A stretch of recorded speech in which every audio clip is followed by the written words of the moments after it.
Nous sommes sur le port de Canet-en-Roussillon avec les services de l'État, la gendarmerie, la DDTM, le maire de Canet, mais aussi le président de l'Union des villes portuaires d'Occitanie. Et donc tous ces acteurs sont rassemblés pour une grande opération coordonnée de sécurité. Sécurité au bénéfice des estivants, les entreprises qui travaillent sur le port, les habitants. Cette opération de sécurité, elle s'inscrit dans un partenariat innovant qui a été formalisé par une convention entre l'État et l'Union des villes portuaires d'Occitanie à l'initiative de Serge Payarès. Et c'est un partenariat tout à fait original, inédit en France, qui donc prend son origine dans les Pyrénées-Orientales et qui a vocation à être reproduit ou en tout cas à inspirer bon nombre d'autres départements littoraux sur tout le territoire national. Donc nous avons participé à des patrouilles terrestres, des patrouilles cyclistes, des patrouilles pédestres.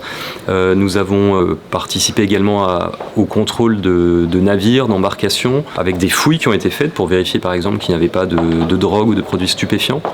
Et puis nous sommes aussi allés à bord de la vedette de la gendarmerie nationale pour faire des contrôles embarqués. Et cela en utilisant les synergies entre tous les acteurs, les responsables du port, les services de l'État, les élus, les chefs d'entreprise qui travaillent sur le pôle nautique. Et donc tous ces acteurs travaillent ensemble pour assurer la meilleure réponse de sécurité. Un autre point important, c'est que ici, sur ce littoral des Pyrénées-Orientales, nous sommes dans un parc naturel marin, le parc naturel marin du Golfe du Lion. Et donc, dans les actions que nous faisons avec la gendarmerie, avec les services, il y a aussi la préservation de l'environnement, la lutte contre la criminalité environnementale, contre toutes les atteintes à l'environnement, ce qui implique bien sûr la gendarmerie, mais aussi les services de l'Office français de la biodiversité, en partenariat avec les services des ports.